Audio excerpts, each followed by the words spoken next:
त्रैकाल दृष्टा भवी जीवों के तारनहार शासनेश प्रभु श्रमण भगवान महावीर स्वामी के चरणों में कोटि कोटि वंदन। दीन दुखियों के मसीहा, करुणा के सागर, परम पूज्य गुरुदेव श्रमण सूर्य मर्दर केसरी श्री मुस्लिम जी महाराज सबके चरणों में कोटि कोटि वंदन। पाठ पर विराजमान परम श्रद्धेय परम विदुषी मधुर व्याख्यानी सरल मना पूज्य गुरु जी महाराज सबके चरणों में कोटि कोटि वंदन। धर्म प्रेमी बंधुओं, शीलवती माताएं बहनों, आपके सामने प्रतिदिन स्वाध्याय चल रही है श्रीमद् उत्तराध्याय सूत्र की, जिसके अंदर आज आपके समक्ष छठे अध्ययन शुल्क निर्ग्रंथीय का मूल वांचन हुआ। उसका विश्लेषण भी समझने का प्रयास करेंगे।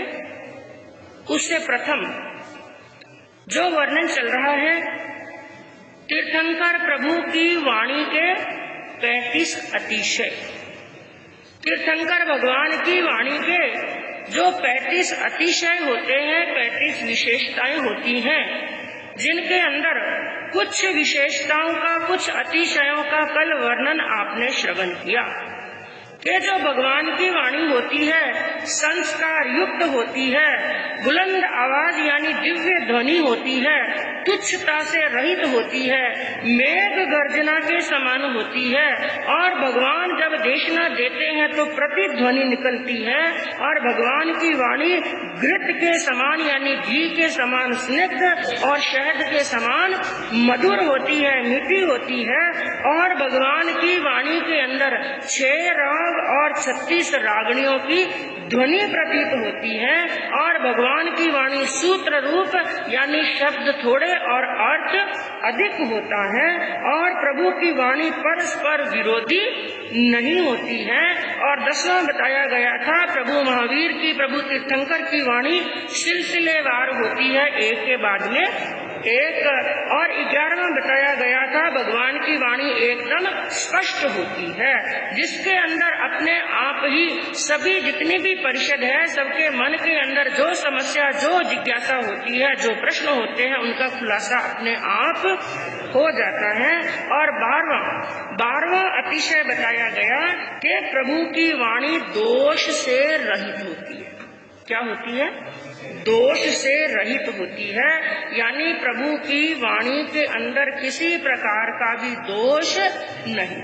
दोष यानी ना तो भाव का कोई दोष होता है, ना ही कोई व्याकरण संबंधी कोई दोष होता है, ना कोई बोलने के अंदर के लघु का दीर्घ बोल दिया और दीर्घ का लघु बोल दिया, यानी किसी प्रकार का भी द्रव्य से, भाव से, अर्थ से किसी प्रकार का भी कोई दोष नहीं होता है। यहाँ तक के बड़े से बड़े पंडित भी, बड़े से बड़े विद्वान, बड़े से बड़े ज्ञानी भी आकर के तीर्थंकर भगवान की वाणी में कोई दोष निकालना चाहे, कोई गलती निकालना चाहे, तो 1 2 नहीं 100 और 1000 पंडित और विद्वान भी मिलकर के आ जाए, लेकिन भगवान की वाणी के अंदर कोई दोष मिलने वाला नहीं है। और 13वां बताया गया मनोज्ञ। प्रभु की वाणी क्या होती है?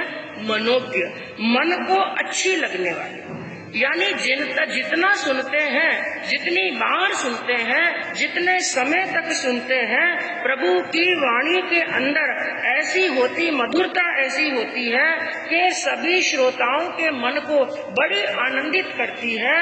और जितने भी श्रोता वहाँ पर समूह शरण के अंदर भगवान के सन्मुख बैठते हैं, सबका मन एकाग्र हो जाता है। क्या होता है? मन एकाग्र। और मन एकाग्र का मतलब क्या हुआ? मन इधर उधर भटकने वाला नहीं। और जब मन नहीं भटकता है तो काया भी भटकने वाली नहीं और वचन भी भटकने वाला नहीं, क्योंकि सबसे बड़ी एकाग्रता होती है मन की। क्योंकि कई बार साधक अपने शरीर को भी एकाग्र कर लेता है, वचन को भी एकाग्र कर लेता है, लेकिन सबसे ज्यादा कठिन होता है मन को एकाग्र करना। लेकिन प्रभु की वाणी ऐसी होती है जो सभी श्रोताओं के मन को एकाग्र कर देती है। चाहे कितने समय तक भी प्रभु का प्रवचन चले, किसी का मन इधर उधर भटकने वाला नहीं है। और उसके बाद में 14वां बताया, देश काल के अनुसार होती है। देश काल यानी कौन से क्षेत्र के अंदर प्रभु है, कौन सा समय चल रहा है। क्योंकि आगमों के अंदर बंधु प्रभु ने स्थान स्थान पर 4 बातें बताई, द्रव्य, क्षेत्र, काल और भाव। यह प्रत्येक कार्य के अंदर इन चारों का बहुत प्रभाव पड़ता है।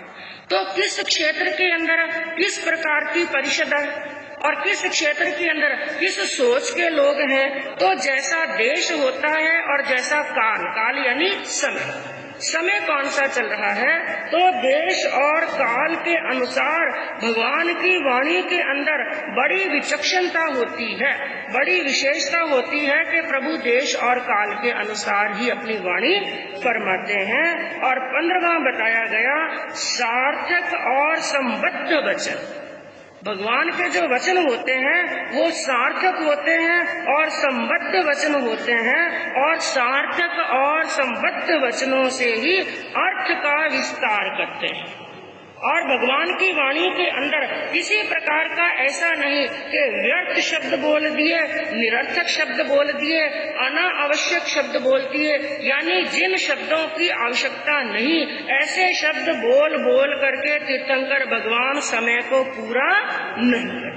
जितने अक्षरों की जरूरत होती है, जितने शब्दों की जरूरत होती है, जितने वाक्यों की जरूरत होती है, उतने ही शब्द बोलते हैं।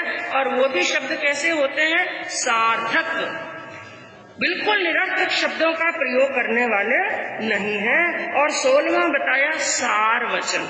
क्या बताया, सार वचन। निस्सार वचन नहीं बोलते हैं। सार वचन का अर्थ क्या हो गया, जो जीव आदि 9 तत्व हैं, जिनवाणी का सार एक ही है कि 9 तत्वों की जानकारी होना, उनको आचरण के अंदर लाना।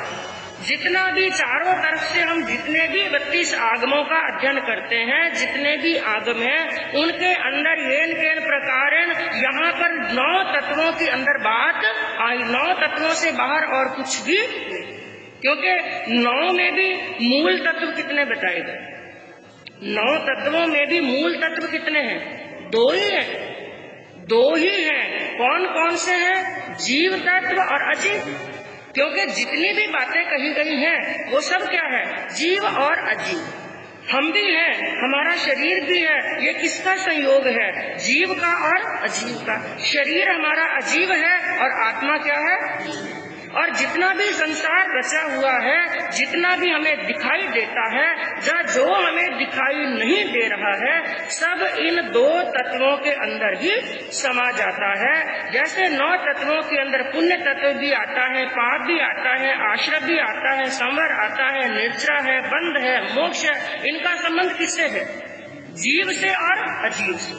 जैसे पुण्य बांधते हैं और पाप भी बांधते हैं मनुष्य अजीव के लिए, अजीव के लिए जीव कर्म करता है। तो जीव और अजीव यही मूल 2 तत्व होते हैं। तो प्रभु की वाणी सार वचनों से सहित होती है, यानी जीव आदि 9 तत्वों को प्रकाशित करने वाले सार सार वचन प्रभु बोलते हैं, निस्तार वचन बोलने वाले नहीं। और 17वां बताया, संसारिक क्रियाओं की बातें नहीं करते।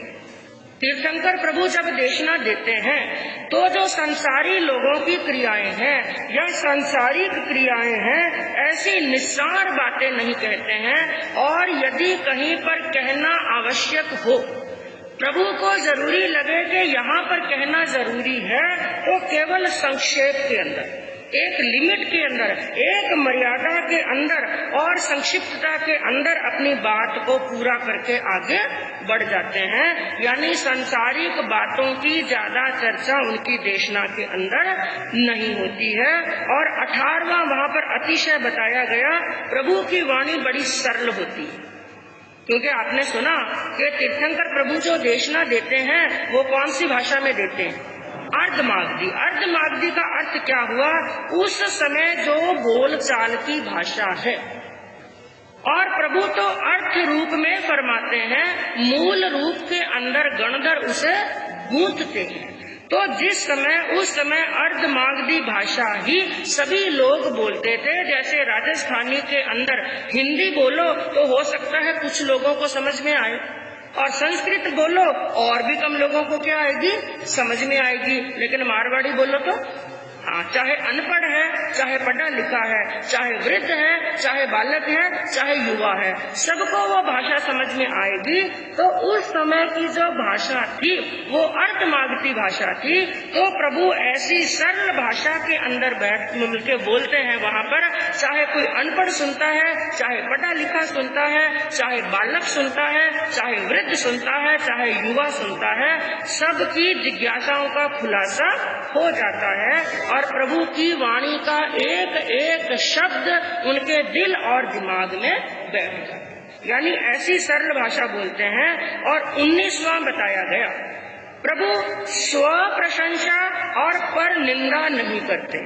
ये सबसे बड़ी बात है बंधुओं। और आजकल के मनुष्य को ये रोग सबसे ज्यादा लगा हुआ है। हम क्या चाहते हैं? हमारी खुद की तो क्या हो? प्रशंसा। और दूसरे की हम क्या करते हैं? निंदा। खुद की प्रशंसा सुनकर के हम बड़े खुश होते हैं, हम फूले नहीं समाते हैं। खुद की प्रशंसा सुनना चाहते हैं और दूसरों की क्या सुनना चाहते हैं? निंदा।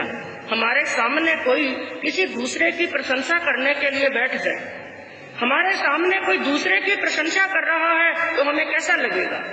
हाँ, उस बात में इंटरेस्ट आएगा क्या? और जल्दी से जल्दी क्या सोचेंगे, ये इस चैप्टर को क्लोज कर दे तो ठीक। इसी स्थान पर कोई किसी दूसरे की निंदा करने लग जाए, उस समय यदि नींद भी आ रही होगी तो नींद भी क्या हो जाएगी? हाँ, और बड़े इंटरेस्ट के साथ में, टाइम भी नहीं है, हमें कोई जरूरी काम करना है, लेकिन फिर भी क्या सोचते हैं? कोई बात नहीं, ये काम तो बाद में करेंगे। ये मनुष्य को सबसे बड़ी बीमारी है। लेकिन प्रभु कभी खुद की प्रशंसा और दूसरे की निंदा नहीं करते हैं। यदि वो निंदा करते हैं तो किसकी? स्वयं की करने की तो उनको आवश्यकता है ही नहीं है। निंदा करते हैं पाप की। ध्यान रखना, प्रभु ने आगमों के अंदर क्या फरमाया? पाप की निंदा करो, पापी की निंदा मत करो। इसलिए निंदा करते हैं। स्थान स्थान के ऊपर प्रभु ने आगमों के अंदर क्या फरमाया? ये पाप बुरा है, ये अशुभ कार्य नहीं करना चाहिए। तो तीर्थंकर प्रभु पाप की निंदा करते हैं, पापी की निंदा नहीं है। और मैं कहूँ जैसा भी क्रियावान संत हो, प्रभु ने आगमों के अंदर मार्ग बता दिया।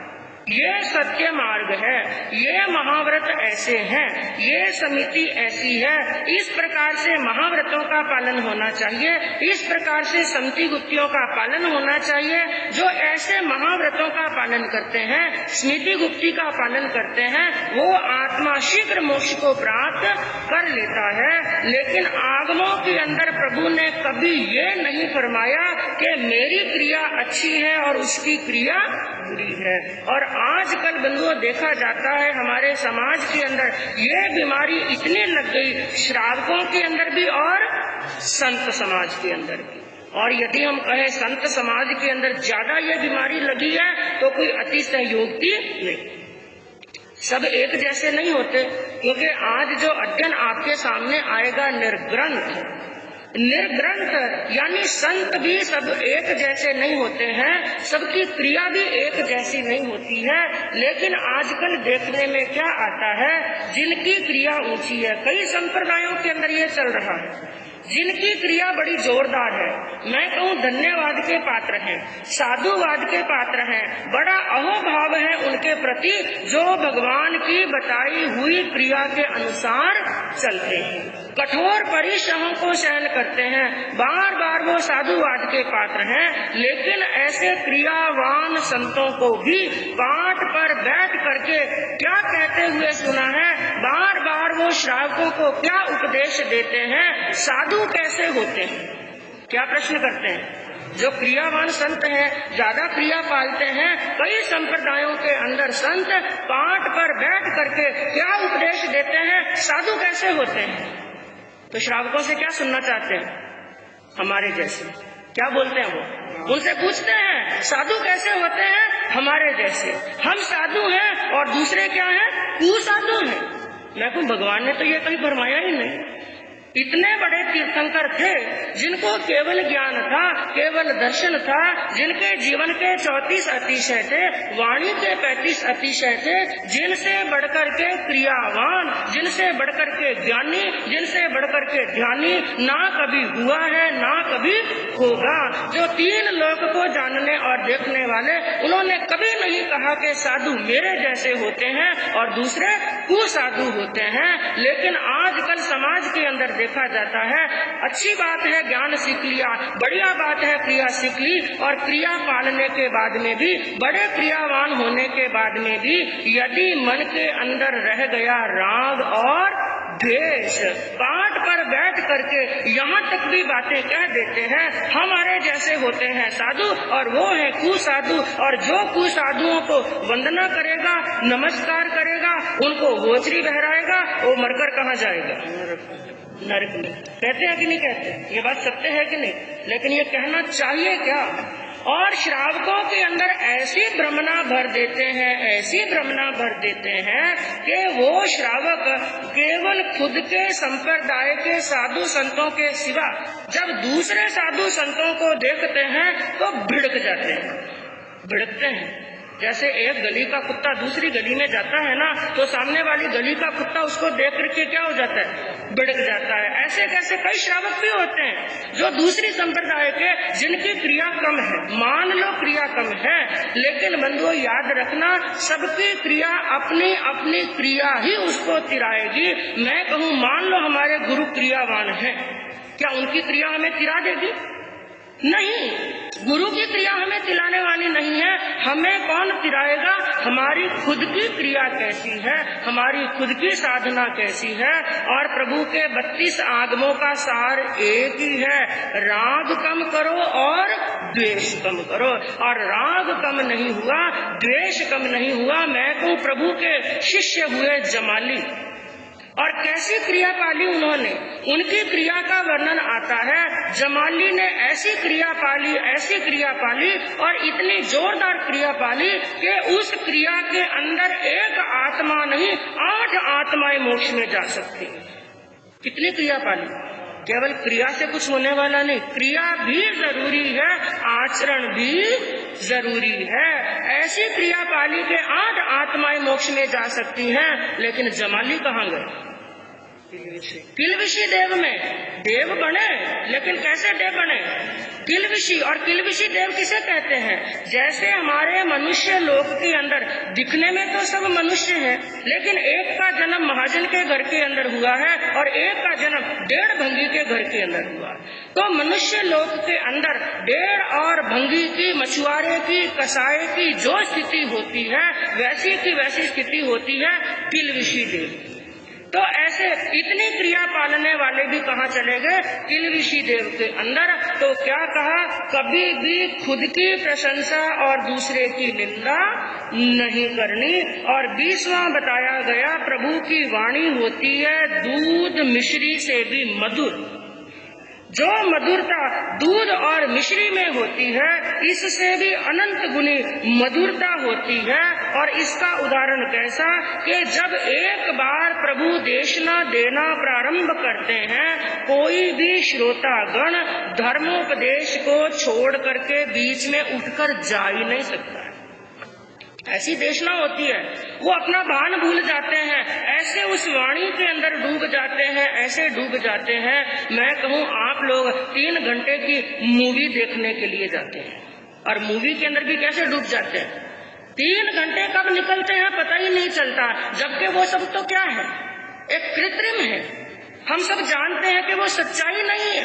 और वो तो मनुष्यों के द्वारा ही किया गया नाटक है, लेकिन ये वाणी किसकी होती है? तीर्थंकर प्रभु की। ऐसी मधुर वाणी होती है कि श्रावक वाणी सुनते सुनते वहां से कोई उठ नहीं सकते हैं। और 21वां बताया गया कि भगवान की वाणी के अंदर मर्म भेदी वचन नहीं होते, किसी का मर्म नहीं खोलते। जबकि मैं कहूँ वहां पर चाहे 100 लोग बैठे हैं, चाहे 1000 बैठे हैं, चाहे 10,000 बैठे हैं, क्या भगवान से किसी का मर्म छिपा हुआ है क्या? नहीं। क्यों? क्योंकि उनको ज्ञान कौन सा है? केवल ज्ञान है। वो तो सर्वज्ञ हैं, सर्वदर्शी हैं। और इस समय की ही नहीं, उस जन्म के पहले एक नहीं, अनंत भव पहले के और आगे के आने वाले जन्मों को वो इस प्रकार देख रहे हैं जैसे हम हमारी हथेली की रेखाएं भी इतनी शुद्धता से नहीं देख पाते हैं, इतनी अच्छी तरह से नहीं देख पाते हैं, जितने प्रभु सभी जीवों के आगे और पीछे के भव देख लेते हैं। तो मैं कहूँ उस भव के अंदर किस जीव का क्या मर्म है? मर्म का मतलब जीवन के अंदर छोटी मोटी गलती। मैं कहूँ ऐसा कौन सा इंसान है, चाहे वो संत है, चाहे वो गृहस्थ है, चाहे वो स्त्री है, चाहे वो पुरुष है, कैसा भी इंसान क्यों ना हो, ऐसा कोई इंसान धरती पर नहीं होगा जिसने अपने जीवन के अंदर छोटी मोटी गलती नहीं। हम कह ही नहीं सकते हैं कि मैंने तो जीवन में कोई गलती नहीं की। मैं कहूँ हम दुनिया से छिपा सकते हैं, अपने आप से गलतियों का पुतला है, इंसान है, वही तो गलती करेगा, क्योंकि भगवान बनने के बाद में तो गलती होने वाली नहीं। तो भगवान सबकी गलतियों को जानते हैं, देख रहे हैं, लेकिन जानने के बाद में भी, देखने के बाद में भी किसी का मर्म, किसी की गुप्त बात, किसी का रहस्य किसी के सामने प्रकट नहीं करते हैं, बल्कि वाणी के अंदर ही ऐसे शब्दों का प्रयोग कर लेते हैं कि जो गलती उस मनुष्य ने की है वो अपने आप अंदर ही अंदर पश्चाताप की अग्नि में जलने लगता है। वो पश्चाताप कर लेता है और अपने पापों को धो डालता है। तो किसी के मर्म प्रकाशित करने वाले नहीं है। और 22वां अतिशय बताया गया, भगवान कभी किसी की खुशामद नहीं करते। क्या नहीं करते? खुशामद यानी बड़ा देखा, राजा देखा, चक्रवर्ती देखा, अरे ये तो बहुत बड़ा आदमी है, बड़ा चक्रवर्ती है, इसलिए उसकी क्या करें? खुशामद। और आजकल ये बहुत चलता है, बड़े को देखते हैं, धनवान सेठ को देखते हैं, नामी सेठ को देखते हैं, उसको वो चाहे सबसे पीछे आया, सबसे बाद में आया, लेकिन लोग संघ के पदाधिकारी भी पहले उठते हैं और भीड़ में से लाकर के उनको कहाँ बिठाते हैं? आगे। और साधु संत भी खुशामद करने में पीछे नहीं रहते हैं। क्या सोचते हैं ये धनवान सेठ है, धनवान श्रावक है, इनकी थोड़ी खुशामद करेंगे, इनके लिए 2-4 शब्द हम पाठ पर बैठ करके बोलेंगे तो ये लाखों का क्या करेंगे? खर्चा। तीर्थंकर प्रभु किसी की खुशामद करने वाले नहीं है। लेकिन यदि योग्यता है, किसी के अंदर जो गुण है, चाहे वो छोटा है, चाहे वो बड़ा है, चाहे वो राजा है और चाहे वो रंक है, कैसा भी क्यों ना हो, यदि योग्यता उसके अंदर है तो उसके वास्तविक गुणों का कथन अवश्य करें। जैसे पूर्णिया श्रावक का वर्णन आता है, मैं कहूँ पूर्णिया श्रावक कितना बड़ा था, केवल पूर्ण रुपए की कमाई, पूर्णिया काट काट करके जो अपना जीवन यापन करता था, लेकिन प्रभु ने सबसे बड़ी समाई किसकी बताई? पूर्णिया श्रावक की। तो यदि योग्यता है तो योग्यता का बखान करने में भी प्रभु पीछे नहीं रहते हैं। और 23वां बताया सार्थक उपदेश। सार्थक यानी प्रभु का उपदेश हमेशा सार्थक होता है, उपकार करने वाला होता है। ऐसा उपदेश देते हैं, बिना मतलब की कहानियां, किस्सा कह करके, चुटकुले कह करके बात पूरी नहीं करते हैं, और सभी जीवों पर, भवी जीवों का उपकार हो, उनका कल्याण हो, उनकी आत्मार्थ की सिद्धि हो, ऐसे वचनों का उपयोग करते हैं। और 24वां बताया गया, भगवान अर्थ को तुच्छ नहीं बनाते। अर्थ को तुच्छ, तुच्छ यानी छोटा, अर्थ को तुच्छ नहीं बनाते हैं, यानी अपनी बात को पूरा करने के लिए किसी बात की काट छांट कर दी, छोटा बना दिया, छिन्न भिन्न कर दिया। ऐसे छिन्न भिन्न करके अपनी बात को तुच्छ करके प्रकट करने वाले, यानी कहने का मतलब क्या हुआ, जिस स्थान के ऊपर जितने शब्दों का उपयोग करना है उतने शब्दों का उपयोग अवश्य करते हैं, उनको छोटा मोटा प्रकट नहीं करते। और 25वां बताया गया, भगवान की वाणी के अंदर व्याकरण की शुद्धि होती है। किसकी शुद्धि होती है? व्याकरण संबंधी किसी भी प्रकार की छोटी मोटी काना की, मात्रा की, लघु की, दीर्घ की, अनुस्वार की, विसर्ग की, किसी प्रकार की भी कोई गलती होने वाली नहीं है। इसलिए बंधुओं, जब एक वक्ता अपना वक्तव्य देने के लिए तैयार होते हैं तो वक्ताओं को क्या कहा गया, सबसे पहले व्याकरण की जानकारी करो, क्योंकि व्याकरण के संबंधी यदि छोटी मोटी भी गलती हो गई, एक अनुस्वार की गलती हो गई, मात्रा की गलती हो गई, तो कई बार अर्थ का क्या हो जाता है, अनर्थ। जैसे कुंती लिखते हैं, कुंती के ऊपर क के ऊपर क्या आई, बिंदी आई, एक बिंदु आया और बिंदु हटा दो तो क्या बन जाएगा, हाँ, ये होता है अर्थ का अनर्थ। यदि व्याकरण की शुद्धि ना हो तो अर्थ का अनर्थ भी हो सकता है। इसलिए सभी वक्ताओं के लिए कहा गया कि अपना वक्तव्य शुरू करने से पहले उन्हें सबसे पहले गुरु आज्ञा लेकर के व्याकरण की क्या होनी चाहिए, जानकारी होनी चाहिए, व्याकरण शुद्धि होनी चाहिए। तो प्रभु की वाणी के अंदर व्याकरण संबंधी कोई अशुद्धि नहीं होती है। तो आगे बंधुओं और प्रभु के अतिशयों का क्या वर्णन आता है, कल श्रवण करने से पता चलेगा। और आज आपके सन्मुख छठे अध्ययन, जिसका नाम है क्षुलक निर्ग्रंथीय। क्षुलक किसे कहते हैं और निर्ग्रंथीय किसे कहते हैं, पहले इन दो शब्दों का अर्थ जानेंगे। क्षुलक का अर्थ होता है छोटा, सामान्य सा अर्थ निकाले तो क्षुलक का अर्थ क्या होता है, छोटा। और निर्ग्रंथ, निर्ग्रंथ कहते हैं एक साधु को, लेकिन निर्ग्रंथ शब्द का अर्थ होता है निर्ग्रंथ, ग्रंथ यानी गांठ, निर यानी रहित, गांठ से रहित। तो ऐसा मुनि जिसके मन के अंदर किसी प्रकार की गांठ नहीं होती है, तो क्षुलक निर्ग्रंथीय इस अध्ययन का जो नाम दिया गया, इसके दो अर्थ निकलते हैं बंधुओं। क्योंकि इसी उत्तराध्ययन के अंदर आगे चल करके एक अध्ययन का नाम आता है महानिर्ग्रंथीय। क्या नाम आता है, महानिर्ग्रंथीय, और जिसके अंदर अनाथि मुनि जी का वर्णन चलता है। और आपको याद हो तो एक बार अनाथि मुनि का दृष्टांत भी आपको सुनाया गया था। तो उस अध्ययन का नाम है महानिर्ग्रंथीय और इसका नाम है क्षुल्लक यानी छोटा निर्ग्रंथीय। तो इस शब्दों के दो अर्थ निकलते हैं।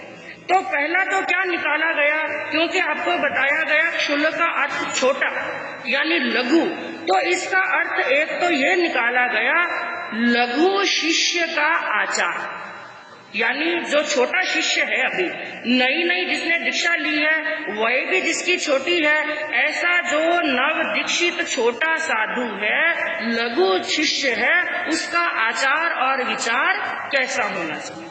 और दूसरा अर्थ इसका क्या निकाला गया, जो निर्ग्रंथ मुनि की चर्या होनी चाहिए, एक साधु की जो आचार विचार चर्या आचरण जो उसका होना चाहिए, उसका संक्षिप्त के अंदर वर्णन, क्योंकि डिटेल के अंदर वर्णन किसमें आएगा, महानिर्ग्रंथीय के अंदर। तो इसके अंदर संक्षिप्त के अंदर वर्णन दिया गया है। तो बंधुओं, एक संत ने इस अध्ययन का सार निकालते हुए 4 लाइनों के अंदर बताया। यूं तो इन अध्ययनों की यदि डिटेल करने के लिए बैठे तो काफी समय निकल सकता है, लेकिन ज्ञानी संतों ने हमारे पर उपकार किया कि इतनी गाथाएं हैं अध्ययनों के अंदर, लेकिन सार किसमें निकाल दिया, मात्र 4 लाइनों के अंदर। और ऐसा काम बड़े ज्ञानी संत ही कर सकते हैं।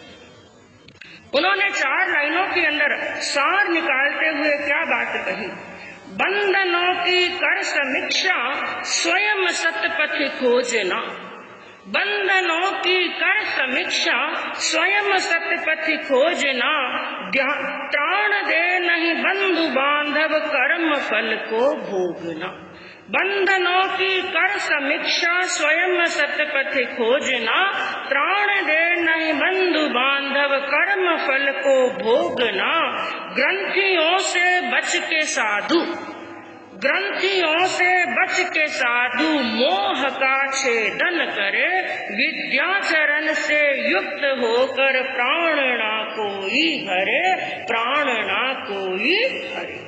4 लाइनों के अंदर इस अध्ययन का सार बताया। सबसे पहले बताया बंधनों की कर समीक्षा।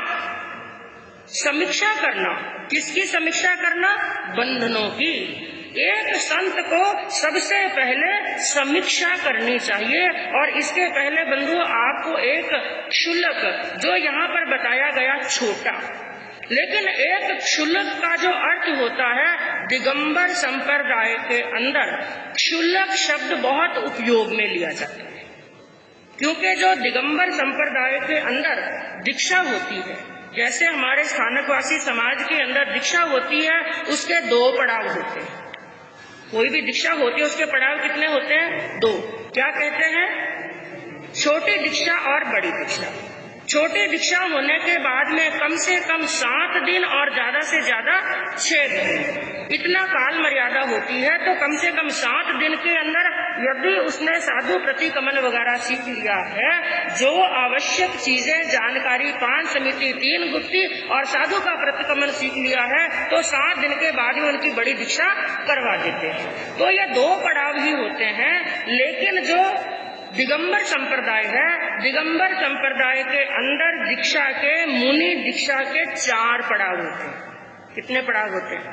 4 पड़ाव होते हैं, जिसमें सबसे पहला होता है ब्रह्मचारी, दूसरा होता है क्षुल्लक, तीसरा होता है एलक और चौथा होता है मुनि।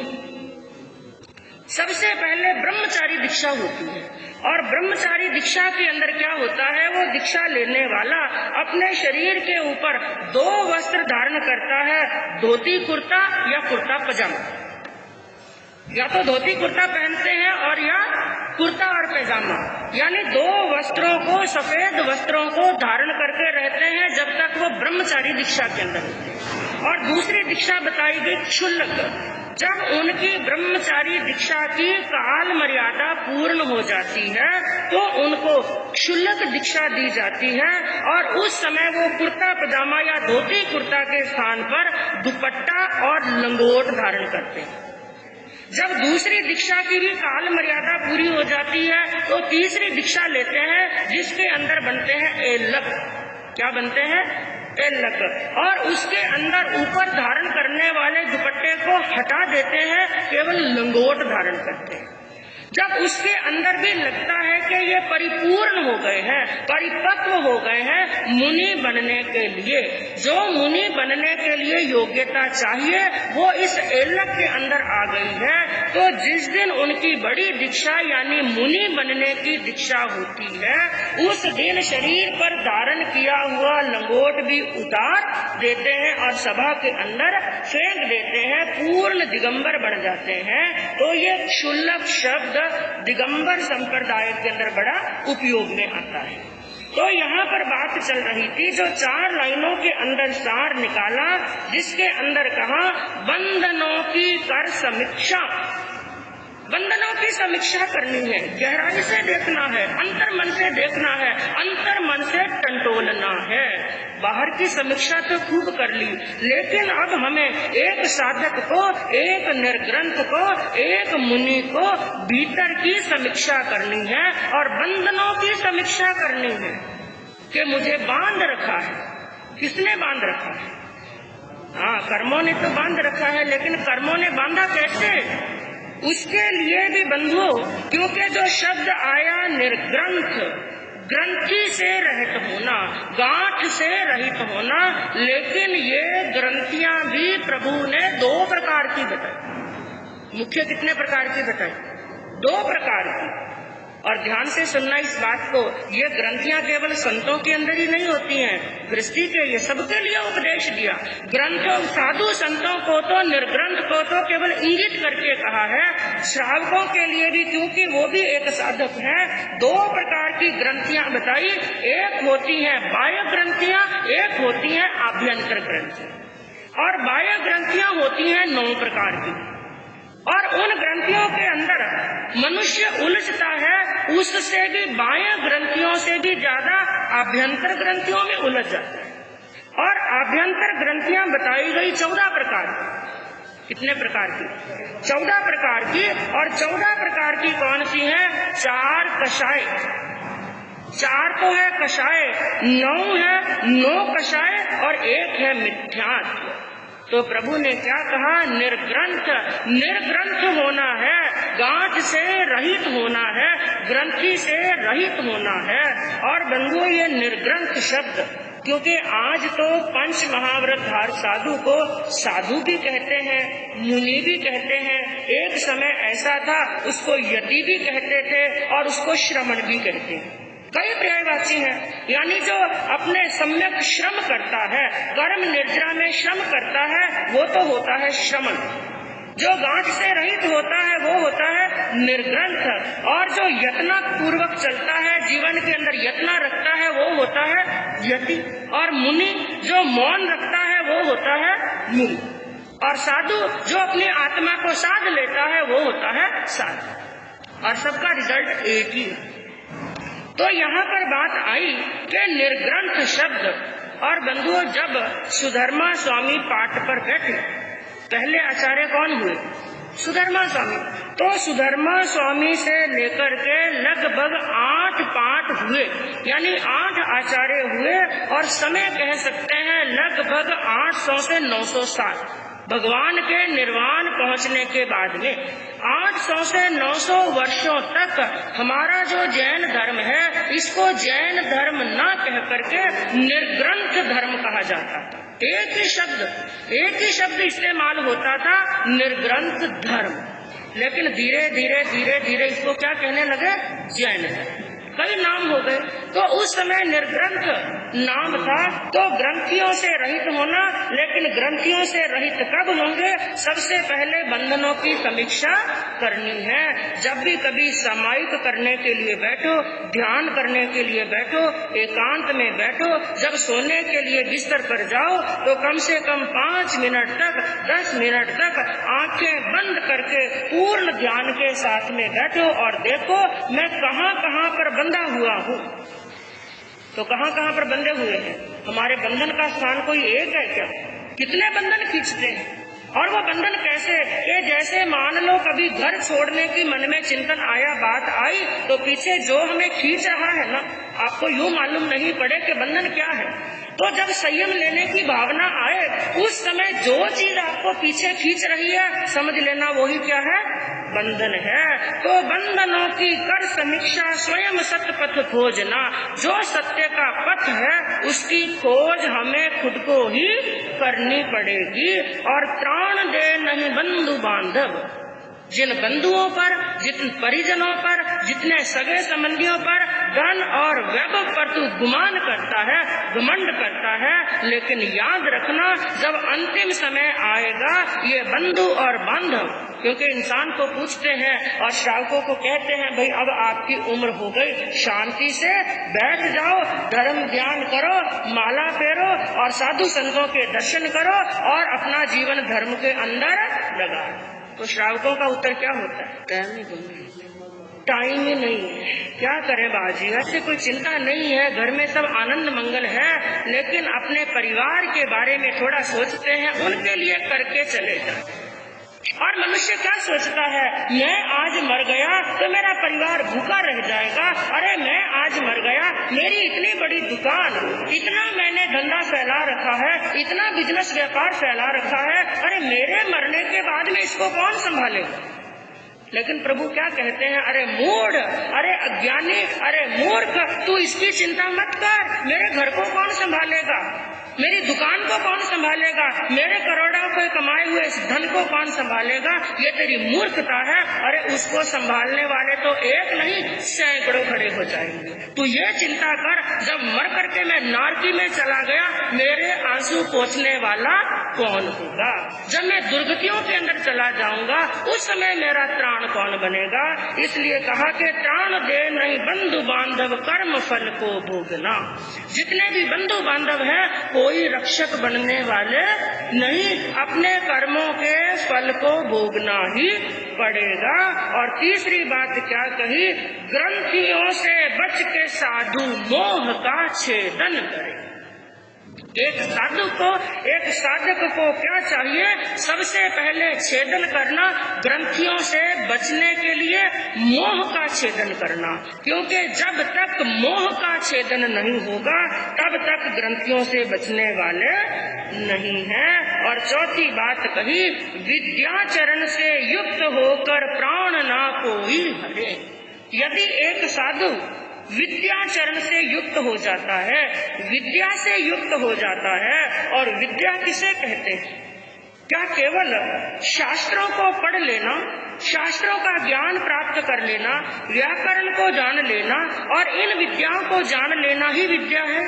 नहीं, प्रभु ने केवल इसको विद्या नहीं बताया है। प्रभु ने क्या कहा कि सच्ची विद्या वो होती है जब हम सत्य और मैत्री, इस अध्ययन का सार यही है। विद्याचरण से युक्त होना, विद्या से युक्त होना यानी दो चीजें जान लेना और दो का आचरण कर लेना। एक पहला तो है सत्य और दूसरा है मैत्री। सत्य का अर्थ क्या है? सत्य को जान लो, और सबसे बड़ा सत्य यही है, मैं अकेला आया हूँ और अकेला यहाँ से जाऊंगा, और मैं केवल आत्मा हूँ और आत्मा का कोई अहित करने वाला नहीं। तो पहले तो एक सत्य को जान लो, और दूसरी सबसे बड़ी विद्या है मैत्री। मोह मत करो, मैत्री करो। क्योंकि मोह तो कुछ लिमिट के लोगों से होता है। आज हम मोह करते हैं, कितने जनों से करते हैं? 2 से 4 से 10 से 20 से, अपने परिवार के सगे संबंधियों से। लेकिन क्या कहा, मोह नहीं करना है, क्या करनी है? मैत्री। क्योंकि मोह हमें बांधता है और मैत्री हमें जोड़ती है। क्या सूत्र बताया? मोह हमें बांधता है और मैत्री हमें जोड़ती है। तो कहा कि विद्याचरण से युक्त होकर प्राण ना कोई हरे। ऐसी विद्या से युक्त हो जाओ, मन के अंदर सत्य का प्रकाश हो जाए और सबके प्रति मैत्री का भाव आ जाए। यही सच्ची विद्या है। और जिस दिन साधक ऐसी विद्या को प्राप्त कर लेता है, तो अंदर पड़ी हुई गांठों को, बंधनों को तोड़ करके वो एकांत आत्मा सर्वार्थ सिद्ध विमान के अंदर भी चला जाता है और मोक्ष के अंदर भी चला जाता है। अंतिम में कहने का तात्पर्य बंधु यही बताया गया, हमें संसार के अंदर दुख देने वाली हैं ग्रंथियां, उन ग्रंथियों का छेदन और भेदन करने का प्रयास करेंगे। और जिस दिन इनका छेदन हो गया, उस दिन आत्मा को सुख ही सुख। इसी भावना के साथ में